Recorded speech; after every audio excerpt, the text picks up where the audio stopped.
예, 5월달에 무슨 기억해야 될 날짜들이 많죠. 특별히 이렇게 5월이 되면 한국 현대사에서 커다란 아픔이 때인 것을 우리가 잘 압니다.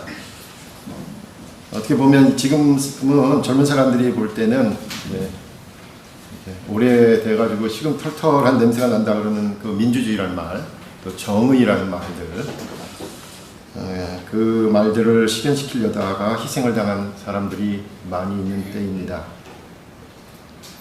그분들의 희생이 그대로 인정받지도 못하고 있고 아직도 왜곡되고 있고 또 여전히 정치인들이 지키지도 못할 약속에 분노가 일지만은 또 한편으로는 그분들이 그토록 원하던 세상이 언제 가능할까, 우리 한국 현대사에서 언제 가능할까 생각하면 이게 발전하는 것 같지도 않고 퇴보하는 것 같아서 더 암담하기도 합니다. 오늘 본문 말씀은 사실은 단순한 편지이지만 오늘 편지를 가만히 곱씹어 보면 최선을 다해서 살았는데 또 잘해보려고 했는데 이해할 수 없는 상황들이 벌어질 때 우리는 과연 어떤 마음을 가져야 되는가? 우리가 가지고 있는 믿음이라는 것 도대체 어떤 성격을 갖고 있는가? 그리스도인이라면 이렇게 자기가 기대한 것과는 다른 상황이 벌어질 때 어떻게 살아야 하는가 하는 그러한 생각에 도움을 주는 본문이다라는 생각이 듭니다. 우리 빌레몬서는 우리가 아는 것처럼 빌레몬이라는 사람에게 보내는 편지죠. 편지를 받는 빌레몬이 과연 누구일까? 빌레몬서를 접하면서 제일 먼저 갖게 되는 궁금증입니다. 정황상 전해지는 이야기는 라오디기아 지방에서 목회를 하고 있었던 교회 지도자다 또는 성도다 이렇게 얘기할 수 있는 사람이 바로 빌레몬입니다. 우리가 지난번에 골로새서를 봤듯이 골로새서에 그 간접적인 그 이야기가 있기 때문에 그래요. 골로새라는 지방에서 북서쪽으로 좀 떨어진 지역에 이 라오디기아라는 진영이 있었고요. 그 라오디기아 도시는 보다 그 근방에서는 더 큰 도시였다 그래요. 골로새가 오히려 좀 더 작은 도시였고요. 빌레몬서는 그 이름 그대로 개인에게 보내는 편지지만 바울은 이 골로새 교인들한테 이 빌레몬에게 보낸 편지도 함께 읽어라 이런 암시를 주었습니다. 우리가 살펴본 것처럼 골로새서 4장 16절에 보면 이렇게 말하고 있습니다. 골로새 교인들한테 골로새서 4장 16절에 이렇게 얘기한 거예요. 이 편지를 너희에게서 읽은 후에 라오디기아인의 교회에게서도 읽게 하고, 이 편지는 골로새서를 말하겠죠. 골로새서는 골로새 교인들이 먼저 읽고 라오디기아로 보내고 또 라오디기아로부터 오는 편지를 너희도 읽어라. 그러니까 라오디기아로 또 편지가 한 편 있는 거예요. 그게 돌아서 골로새로 오면 그걸 읽어라. 지금 우리가 추정하는 것은 그 라오디기아를 돌아서 오는 편지가 바로 빌레몬서다라고 생각하는 것이죠. 그럼 바울은 골로새서와 빌레몬서를 빌레몬만이 아니라 교회 교인들이 두 개를 순차적으로 함께 읽기를 원했던 것입니다. 골로새서와 빌레몬서가 함께 하나는 골로새를 통해서 라오디기아로 가고 하나는 라오디기아의 빌레몬을 통해서 골로새에 오고 해서 두 개의 편지를 교차로 읽어라 이렇게 얘기한 것으로 보여요. 오늘 본문은 크게 두 가지 부분으로 나뉩니다. 1절에서 3절까지 그 다음에 4절에서 7절까지로 나눠볼 수 있습니다. 1절에서 3절은 편지에 제일 먼저 나오는 인사말입니다. 제가 이 부분은 한번 설교를 했던 기억이 있어요. 바로 아키포라는 인물에 대해서 언급하면서 이 본문을 제가 읽었습니다. 이 빌레몬의 그럼 라오디기아 지방에 있는 빌레몬이 모이는 교회, 빌레몬의 집에 모이는 교회에 대해서 얘기할 때 그 앞에 이름이 빌레몬, 그 다음에 아비아, 그 다음에 아키포 이렇게 언급되고 있죠. 그런데 이제 한 가지 해석은 뭐냐면 이게 그 너희 집이라는 교회, 가정교회를 얘기하면서 이게 단수로 표현되어 있다는 거예요. 그래서 이 집을 그냥 정말로 집으로 볼 수도 있는 해석인데 그렇게 되면 어떻게 됩니까? 빌레몬, 아비아, 아키포가 하나의 가족이 될 수도 있죠. 실제로 증명할 수는 없지만 이렇게 되면 아비아는 빌레몬의 부인이 되고 아키포는 빌레몬과 아비아의 아들이 되죠. 아버지, 엄마, 아들 이렇게 세 명의 이름을 언급했다고 보는 거예요. 그랬을 경우에 아키포는 청년으로 볼 수 있겠다라고 말씀드린 기억이 있습니다. 그래서 그때는 청년들에게 주는 메시지로 아키포를 해석했던 기억이 있습니다. 오늘 편지에서 주목을 끄는 것은 바로 그리스도 예수를 위하여 갇힌 자 된 바울 그리고 디모데를 소개하고 있는 대목입니다. 이 내용 때문에 이 빌레몬서는 로마 감옥에서 쓰여질 가능성이 높지요. 그래서 우리가 옥중서신이라고 구분해서 같이 에베소서, 빌립보서, 골로새서, 그 다음에 빌레몬서 이렇게 같이 얘기하고 있습니다. 바울이 가장 어려운 시기에 이 편지를 쓴 것이죠. 여기서 갇힌 자라라는 표현을 그런데 우리가 이제 감옥에 갇혀 있는 자라고 생각할 수 있지만 바울은 이 갇힌 자라는 표현을 자주 썼어요. 그래서 이 갇힌 자라는 표현을 단순히 감옥에 갇힌 자라고만 봐야 될 것이냐. 그래서 새로운 해석은 뭐냐면 이 갇힌 자라는 표현을 좀 은유적으로 사용한 것이 아닌가 하는 것입니다. 그렇게 되면 이렇게 되죠. 예수 그리스도를 통해서 살아가는 사람들, 세상에서는 순례자처럼 살아가는 사람들의 모습을 갇힌 자다 이렇게 표현한 것이죠. 실제로 NIV 성경에 보면 이렇게 되어 있습니다. A prisoner of Christ Jesus. 그리스도 예수의 갇힌 자, 그리스도 예수의 죄인 이렇게 얘기가 되어 있거든요. 예, 그래서 갇힌 자는 예수 그리스도에게 갇힌 자라고 해석할 수도 있죠. 실제로 골로새서 4장 10절에서 아리스다고를 소개할 때도 이렇게 말하고 있습니다. 나와 함께 갇힌 아리스다고와 바나바의 생질 마가. 이 대목에서 보면은 바울이 갇혀 있는 건 알겠죠. 골로새서에서도 바울이 갇혀 있는 건 아는데 아니 그 동료인 아리스다고가 갇혀 있을 이유는 없거든. 마가도 그렇고. 그러니까 이제 이게 갇힌 자 된, 나와 함께 갇힌 자 된이라는 표현이 단순히 감옥에 갇혔다라는 표현도 있을 수 있지만 그렇지 않고 믿음으로 말미암아서 예수 그리스도를 중심으로 살아가는 자들이라는 해석도 가능하겠죠. 직접적인 구금 상태를 의미하는 것이 아니라고 보는 것이죠. 은유적으로 갇힌 자라는 표현을 쓸 수도 있다는 것입니다. 다시 말해서 갇힌 자라는 말은 예수 그리스도를 중심으로 모든 것을 본다. 내가 예수 그리스도를 통해서 보겠다라고 자기의 시야와 자기의 세계관을 정한 사람이다라는 것입니다. 예수 그리스도를 중심으로 모든 것을 이해한다라는 뜻도 되겠고요. 예수 그리스도를 중심으로 모든 것을 받아들인다라는 뜻도 될 것입니다. 그렇게 된다면 그 어떤 세속적인 기준이나 척도나 방법이 아니라 모든 것을 예수 그리스도를 통해 받아들인다라는 신앙 고백으로도 생각할 수 있습니다. 예수 그리스도를 제대로 알고 그리고 예수 그리스도를 만나게 된다면 세상 사람들과는 다른 삶의 방식으로 살아가는 그 모습을 보일 수밖에 없다는 것이죠.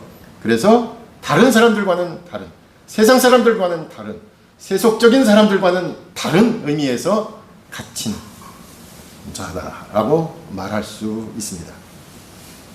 저나 여러분이나 나이가 들수록 그리고 세월이 갈수록 신앙을 통해 갖게 된 세계관은 분명히 다른 것을 압니다.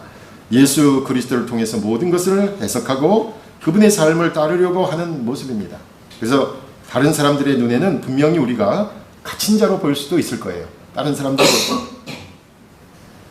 때로는 저와 여러분의 생활이 보통의 현대인들처럼 남의 눈치 보지 않고 자유스럽게 하고 싶은 대로 하는 나만의 세계에 사로잡혀 있는 지금의 어떤 그 현대인들의 모습과는 다르게 조금은 답답하게 보이고 거추장스럽게도 보이고 고지식해 보일 수도 있다는 것입니다. 그래서 우리는 이 갇힌 자라는 단어에서 우리와는 전혀 다른 세계관으로 살아가는 수많은 사람들 속에서 그리스도인으로 살아간다는 것이 어떤 의미이며 어떤 모습이어야 되는지에 대해서 더 진지하게 묻게 되는 것이죠. 정말로 우리가 갇혀 있는 것처럼 그렇게 살아가고 있는가? 정말로 예수 그리스도 안에서 살아가고 있느냐? 제대로 살아가고 있느냐? 이렇게 묻게 되는 것입니다.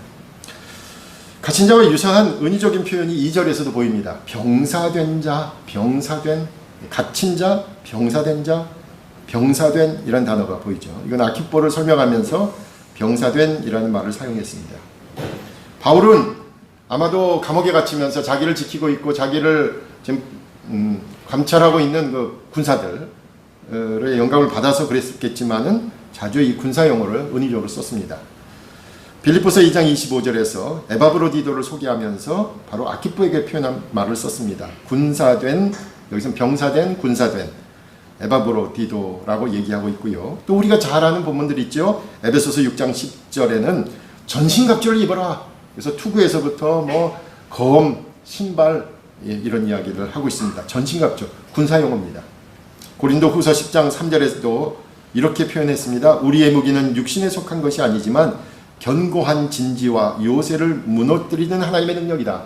진지, 그 다음에 육신에 속한 무기가 아니다. 영적인 무기다. 뭐 이런 군사용어를 쓰고 있고요. 로마서 6장 13절에서도 그리스도인의 삶은 더 이상 불의의 무기가 아니라 의의 무기가 되어야 한다라고 바울은 곳곳에서 군사적인 용어들을 은유적으로 썼습니다. 그렇다면 1절에서 나온 갇힌 자라는 표현하고 2절에 나오는 병사된이라는 말은 결국 그리스도인의 삶의 방식이 보통 사람들과는 다르다라는 의미를 포함하고 있습니다. 그렇게 주의 깊게 볼 것이 있다라는 것이죠. 갇힌 자와 병사된이라는 말을 쓸 때는 우리가 조금 더 주의 깊게 볼 말이 있는데 오늘 본문에서도 1절과 2절에서 나오는 것입니다. 분명히 갇힌 자의 모습으로 또 병사된 사람으로서의 모습으로 우리가 세상 사람들과는 다르게 살아야 되는데 그러면 이게 고립되고 외골수가 될 수도 있잖아요. 그런데 우리에게 주목을 끄는 대목이 있습니다. 갇힌 자 된 바울과 및 형제 디모데, 다른 사람이 나와요. 병사된 사람도 병사된 아키포, 그러니까 나도 병사가 됐지만 나와 함께 병사가 된 아키포, 이렇게 나옵니다. 다시 말하자면 갇힌 자 병사가 된 사람은 항상 복수형으로 쓰이고 있다는 거예요. 나 혼자가 아니라 함께 갇힌 자, 함께 병사된 자라는 표현을 쓰고 있다는 것은 사실입니다. 그러므로 그리스도인의 세계관은 세상 다른 세계관을 갖고 있는 사람들 눈에는 갇힌 것처럼 보이고 병사된 것처럼 보일지라도 이것은 혼자만의 고립된 외톨이가 아니라는 말씀이죠. 바울은 신앙의 동료들 함께 갇힌 자다 이렇게 말하고 있고요. 함께 병사된 자들이다 이렇게 말하고 있습니다. 우리가 세상 살면서 느끼는 거칠게 밀어닥치는 세속의 물결 속에서 함께 그리스도에 집중하고 함께 그리스도를 위한 병사로 살아간다라는 것이 중요하다라는 사실입니다. 그리고 자신은 실제로 혼자서 감옥에 갇혀 있을지라도 이 일을 혼자 겪는 것이 아니라 주님의 신앙의 동료들이 함께하고 있다라는 의식을 잃지 않고 있습니다. 그리고 이 일을 수동적으로만 당하고 있는 것이 아니라 병사된, 군사된이라는 말로 봐서 훈련받은 병사처럼 능숙하게 그리고 절도 있게 그리고 최선을 다해서 함께 이 일을 감당하고 있다라고 밝히고 있는 것이죠. 그래서 세상에서 혼자 그리스도인으로 살아가는 신앙생활은 우리가 잘못 알면 외롭고 고독하고 때로 쉽게 지칠 수도 있지만 이렇게 함께 모여서 우리가 기도하고 찬양하고 또 말씀 가운데 무엇보다도 이렇게 예배를 함께 드림으로 우리가 그 모든 것들을 함께 감당할 수 있다라는 것이죠. 신앙인의 정체성을 확인하면서 함께 예배와 기도와 말씀과 또 신앙의 교제를 통해서 우리가 함께 이 일을 겪는다라는 정체성을 확인하는 것이 참으로 중요합니다. 그래서 여러분 개인적으로 혼자서 하나님 말씀 잘 배우고 기도 열심히 하고 하나님과 교제하는 것 가능하죠. 가능합니다. 근데 제가 알기로는 제가 역사를 공부하면서 본 걸로는요. 그런 사람들 극소수예요. 극소수. 자기가 혼자서 정말로 하나님과 교제하는 사람들 극소수예요. 저를 돌아봐도 저는 혼자서 못해요. 그나마 주일이라도 오고 여러분하고 신앙적인 교제를 하니까 목사가 이러면 안 되지, 목사가 이러면 안 되지 하면서 한 번 더 성경 보게 되고 한 번 더 기도하게 되고 한 번 더 욕심 부리고 화를 내다가도 목사가 이러면 안 되지, 그리스도인이 이러면 안 되지 하면서 다잡는 게 있단 말이죠. 아마도 여러분도 그래서 신앙 공동체가 중요하다라고 할 수 있습니다. 함께 신앙인의 정체성을 확인하는 것, 함께 갇힌 자 된 것, 함께 병사된 그리스도인들 중요합니다. 예수 그리스도라는 이름만으로 서로에게 큰 의지가 되며 무엇보다도 우리 가운데, 우리 모임 가운데 주님께서 함께 하신다라는 이 고백이 너무나도 소중합니다. 이렇게 1절과 3절에서 인사를 나눈 이후에 바울은 본격적으로 4절과 7절에서 이제 빌레몬에게 개인적인 감사를 시작하고 있습니다. 한번 빌레몬서 전체의 내용을 우리가 알고 있잖아요. 사실 오네시모라는 빌레몬이 데리고 있었던 그 개인 소유의 노예가 도망해가지고 이제 바울에게 왔다가 바울이 돌려보내면서 이 편지를 날려보낸 것 아니겠습니까? 그러니까 빌레몬에게 칭찬을 해야 되는 거예요. 사실 그 맥락에서 보셔야 돼요. 빌레몬을 좀 이렇게 띄워야 돼요. 왜냐하면 아쉬운 부탁을 해야 되니까.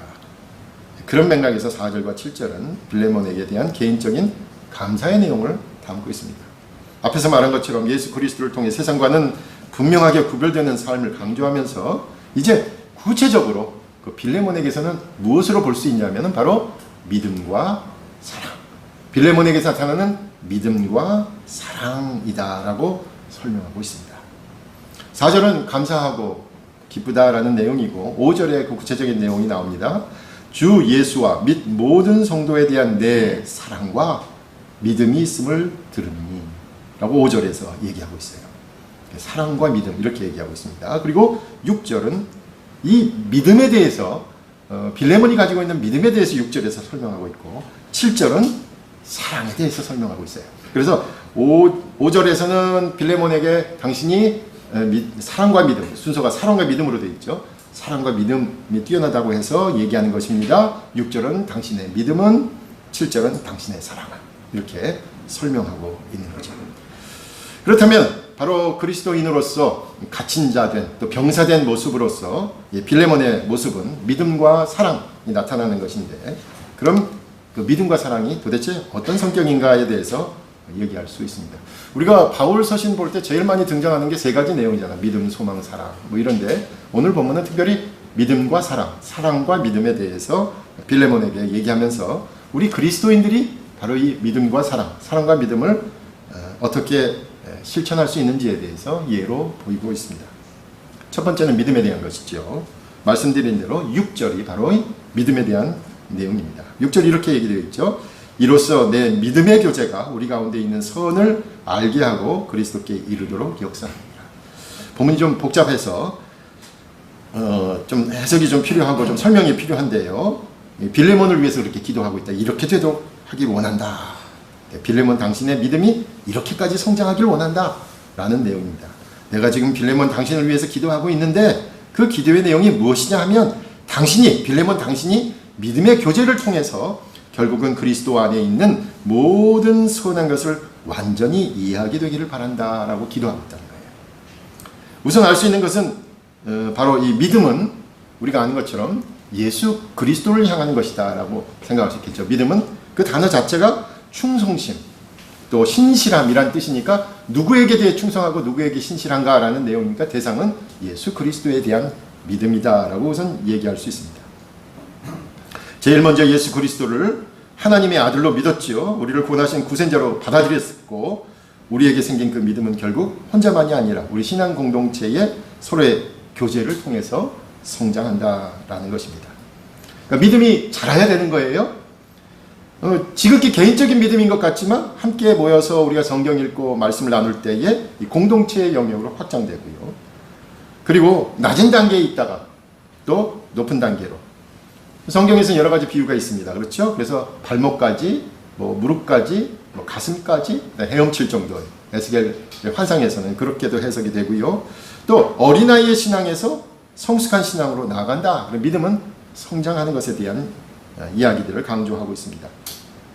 물론 우리가 이런 얘기도 하죠. 아니 장로님, 집사님은 눈이 오나 비가 오나 한결같은 믿음을 갖고 계세요 라는 얘기를 쓰기도 해요. 그렇지만 대개는 그 믿음은 성장하고 성숙해야 된다는 것을 우리가 알고 있습니다. 그리스도 예수께서 우리 가운데 드러내시는 선한 것들을 이해하는 데까지 주님께서 하신 일들을 온전히 이해하는 데까지 나아가야 된다라는 게 오늘 본문입니다. 그렇다면 그리스도 안에서 우리 가운데 드러내시는 선한 것을 완전히 이해한다? 하나님께서 하신 일을 완전히 이해하는 것까지 나아간다? 여기서 우리 본문에서는 그리스도에게 나아간다 이렇게 되어 있지만 본문의 뜻은 그리스도의 완전한 것을 이해한다? 이런 뜻입니다. 과연 어떤 믿음이 주님께서 하신 일을 완전히 이해할 수 있을까요? 분명히 그리스도를 통해서 비로소 우리에게 시작됐고 우리를 통해 일어나는 일들, 선한 일이라고 정의하고 있어요. 그리스도를 알기 전에 선한 것이 없었다는 것이 우리의 신앙 고백이니까 예수 그리스도를 믿고 나서부터 이제 선한 것이 제대로 자리 잡은 것 맞습니다. 그리스도를 통해야만 선한 일을 할 수 있다는 점에서 분명한 선언이다라고 얘기할 수 있습니다. 그런데 한번 생각해 보세요. 우리가 마주하는 현실, 그리스도에 대한 신앙을 가지고서도 이제 선한 일들이 이루어질 것이라는 기대를 하기는 하지요. 그런데 그 과정을 온전히 이해하기는 어렵지요. 다시 말해서 우리가 믿음을 지닌 이후에 우리에게 일어나는 일들이 선한 일들이 일어날 것이다 라는 기대를 하기는 하지만 완전히 이해하지 못하는 일들이 여전히 우리 주변에 널려 있습니다. 그런데 혼자의 믿음이 아니라 서로 믿음의 교제를 통해서 성도 간의 믿음을 서로 나누면서 서로 권면하면서 서로 이야기를 나누면서 서로 삶을 나누면서 그 완전하지 못했던 주님의 선한 뜻을 이해하게 된다라는 뜻이 됩니다. 사실 주님의 뜻을 완전히 알고 싶다는 것, 기독교 공동체가 생긴 이래로 모든 그리스도인이 그토록 간절히 원하는 거죠. 그래서 주님께서 하신 선한 일을 완전히 이해한다는 것을 목표로 해서 늘 모이면 우리가 말씀 나눌 때 늘상 하는 얘기가 뭐예요? 하나님의 뜻이 어디 있는지 모르겠다. 이거 아니겠어요? 하나님의 뜻이, 그것을 많이 묻잖아요. 그래서 우리는 하나님의 뜻을 물을 때 오늘 여기서 본문에서처럼 이렇게 물어요. 하나님의 신비한 어떤 정보, 하나님의 신비한 어떤 정보를 알면 하나님이 이 일을 그래서 이렇게 이루셨구나, 이렇게 일을 하시는구나 라고 알 거라고 생각하고, 특별히 신비한 정보로 생각하기도 하고, 또 한편으로는 특별한 어떤 감정이 생길 때 하나님의 뜻을 우리가 캐치했다 이렇게 아는 그런 경향들이 있습니다. 그런데 오늘 본문을 조금 진지하게 읽으면 그런 어떤 신비한 정보나 어떤 이상한 감정은 아니라는 생각이 듭니다. 오늘 본문에서 하나님의 뜻을 이해한다, 그리스도에게까지 나아간다라는 의미는 어떤 모르던 정보를 새롭게 안다라는 측면보다는 우리에게 일어나는 일들에 대해서 주님의 선하신 뜻으로 받아들이게 된다라는 의미를 갖고 있습니다.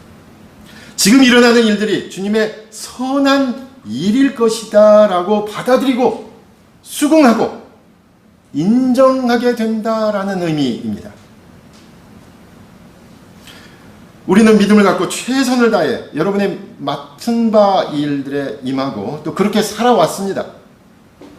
그리고 이제 우리를 통해 이루실 일들이 선한 일들일 것이다 라는 소망을 지니고 있습니다. 그런데 정말로 현실에서 그렇습니까?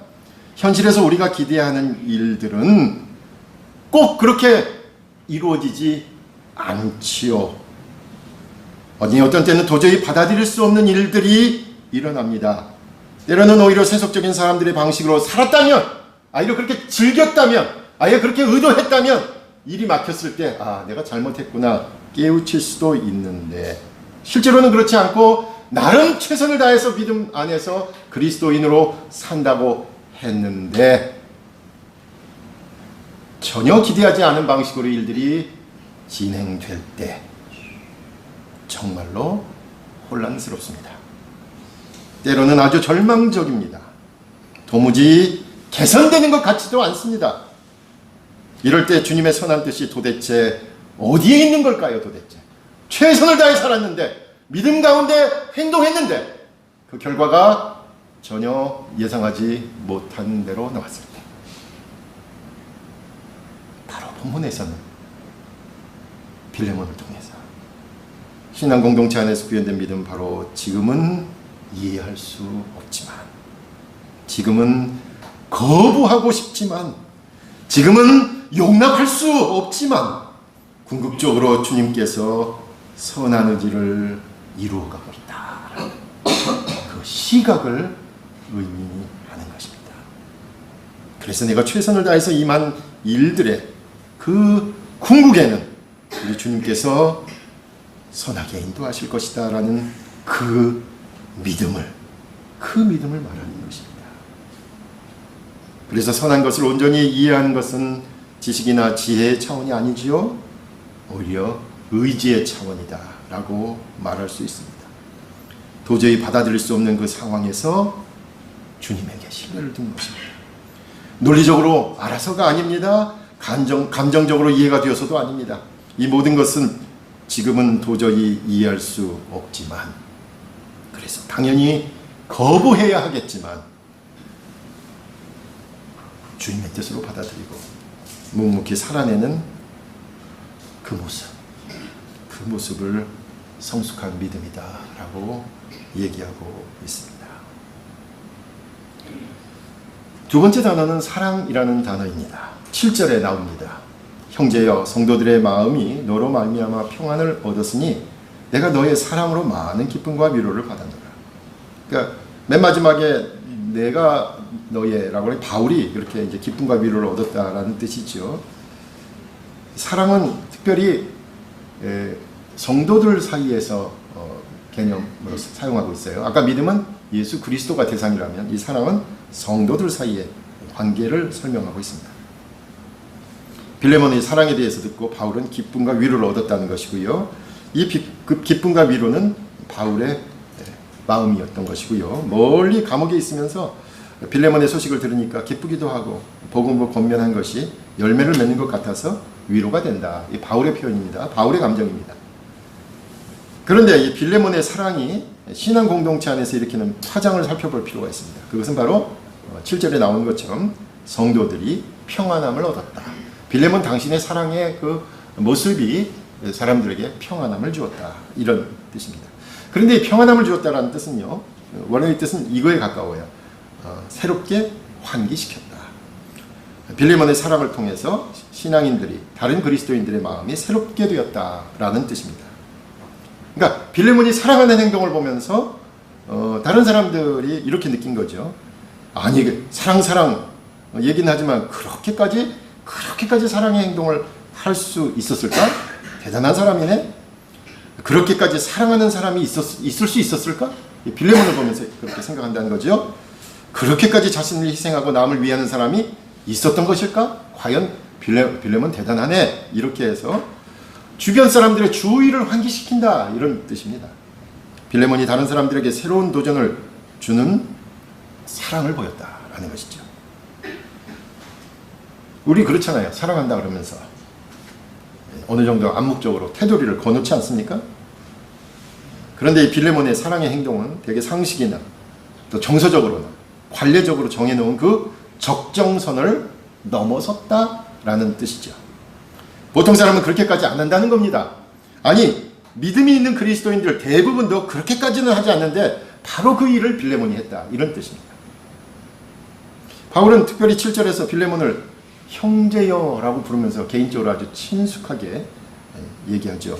보통의 그리스도인들도 회피하고 거부하고 핑계를 대고 빠져나가려고 하는데 빌레몬, 당신은 전혀 다른 애정과 자비와 희생을 보여줘서 그래서 고맙고 감사하다. 이렇게 표현하고 있습니다. 사실 우리가 아는 빌레몬의 사랑 알고 있지 않습니까? 자신의 도망한 노예인 오네시모에 대한 태도에서 직접적으로 나타났죠.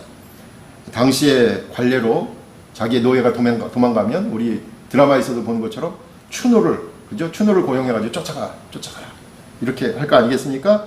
그리고 잡아서 당장 데려와라. 말 안 들으면 그 자리에서 죽여버려라. 뭐 이게 이제 주인의 보통 하는 것이 도망한 노예에 대해서 하는 것입니다.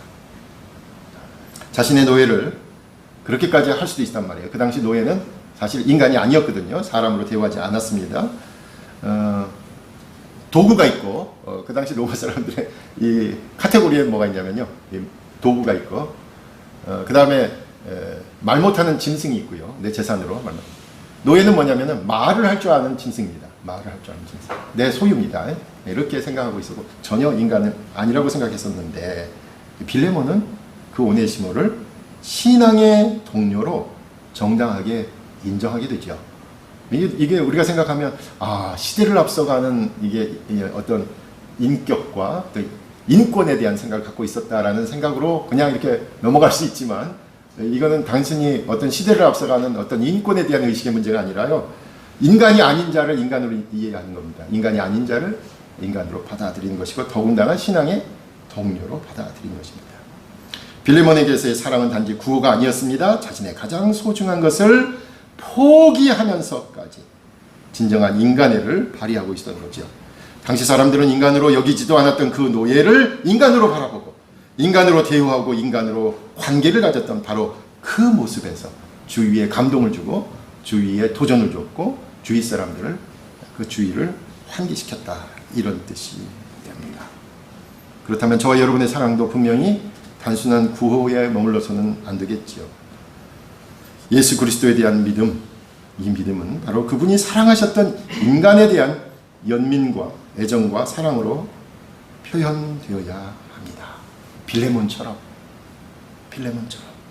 사람으로 대우하고 싶지 않은 바로 그 사람을 향해서, 대화하고 싶지 않은 바로 그 사람과 대화를 시도하고, 전혀 무관심하고 싶은 그 사람과 관심을 갖고 그 사람과 함께 살아갈 수 있어야 되는 것이죠.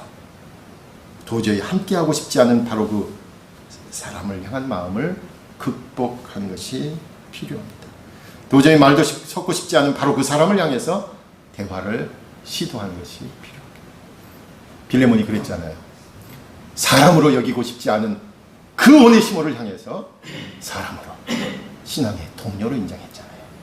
그렇긴 우리 주위에서 도저히 인간으로, 사람으로 관계하고 싶지 않은 그 사람들의, 그들과 대화하고 그들에게 관심을 갖고 그들에게 손길을 내미는 그러한 모습이 빌레몬에게서 보는 사랑의 모습입니다. 여러분, 오늘이 무슨 날인 줄 아세요? 제가 물어보면 깜짝깜짝 놀라시는 것 같아요. 어떻게 모르는 것만 물어본다고 해서. 5월 21일 둘이 하나가 되는 부부의 날이에요. 부부의 날. 예. 법정 기념일이래요. 공휴일은 아니지만 기념일이라고 합니다. 예. 그래서 화합하라, 이런 취지로 말했습니다. 어제 저희 집에 한번 저희들 대판 싸워가지고 어쨌든 예.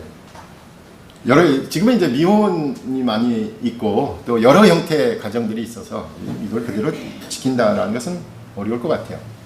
그렇지만 어떤 형태의 가정이든, 요즘은 여러 형태의 가정들이 모색이 되고 있는데 어떤 형태의 가정이든 그 안에 서로의 사랑이 있어야 할 겁니다. 그래야 그것이 가장 기본이 되겠지요. 여러분, 또 교회력으로 말하자면 이번 주간이 어떤 주간인 줄 아세요? 부활절을 지나고 나서 거의 7주가 됐죠. 그러면 교회력으로는 그렇죠, 뭐 주일이지 뭐. 성령 강림절이에요. 오순절이 되잖아요. 7, 7이 40, 그래서 50번째, 50일째가 되니까 오순절이 됩니다. 성령 강림절이죠. 오늘 혹시 여러분 무슨 의미가 있으셨는지 모르겠는데 함께 불렀던 그 찬송, 초대같이 불렀던 찬송, 좀 참 이상한 찬송인데 되게 웅장하지 않습니까? 예, 작곡을 하인델이 했어요. 그렇죠. 작사는 찰스 웨슬리가 한 작사한 곡입니다. 찬송지인데 5월 21일이 바로 이제 찰스 웨슬리 회심 기념일이에요. 찰스 웨슬리가 오늘 회심을 했어요. 결국 뭐예요? 우리가 믿음과 사랑 말할 때 구체적으로 우리 마음속을 새롭게 환기시키는 분, 바로 성령님이시죠. 성령님의 도우심으로 우리가 생각하는 이 믿음, 또 사랑, 그런 오늘 말한 것처럼 예수 그리스도에까지 나아가야 되고 그 사랑을 통해서 주위 사람들을 환기시킬 수 있으면 좋겠습니다. 바울의 가장 중요한 주제, 믿음, 또 사랑 얘기했는데 또 바울은 이렇게도 표현합니다. 사랑으로 역사하는 믿음. 그래서 faith working by love, 사랑으로 역사하는 믿음. 그러니까 우리가 개신교에서 잘못 아는 것처럼 믿음만으로 하면서 입으로만 믿는다 그러고 아무것도 안 한다 말이죠. 바울은 그렇지 않았습니다. faith는 working by love입니다. 사랑으로 역사하는 믿음입니다. 바로 이 사랑으로 역사하는 믿음, 그 믿음을 통해서 우리가 예수 그리스도에 대해서, 또 주위의 신앙 동료들에 대해서, 그리고 더 나아가서 삶을 살아가는 사람들에 대해서 관심을 갖고 애정을 갖고 나아가야 할 것입니다. 조심스럽게 나아가야 되겠죠. 그렇지만 분명하게 바로 그 사람을 향해서, 또 여러분 신앙의 동료들을 향해서, 그리고 여러분 주위에 세상 믿지 않는 사람들을 향해서 믿음을 가지고 사랑으로 행하는 저와 여러분이 되시기를 간절히 부탁드립니다. 기도하겠습니다.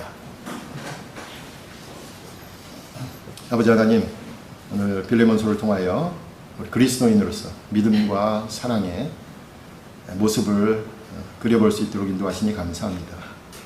우리가 이해할 수 없는 일들 많이 있지만은 주님을 믿고 또 받아들이고 또 인정하고 주님께로 나아가는 자들 되게 하시고, 이 믿음을 가지고 주의 사랑하는 권속들과 우리 주변의 사람들에게 나아갈 수 있도록 미리 정해놓은 그 경계를 넘어서 주님의 사랑을 보일 수 있는 우리 모두가 될 수 있도록 인도하여 주시옵소서. 예수님의 이름으로 기도하옵나이다. 아멘. 네. 오늘 오세배 집사님이 개인적인 이유로 예배를 참가하지 못해서 제가 광고를 대신하도록 하겠습니다. 오늘 목사님께서 설교하셨는데 설교에 대한 질문 있으신 분들은 손을 드셔서 질문해 주시기 바랍니다.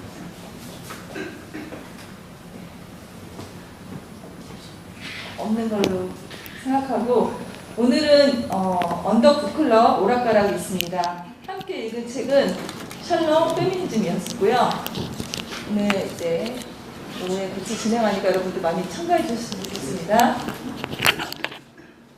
다음 주에 28일은 건강한 작은 교회 연합 예배가 있고요.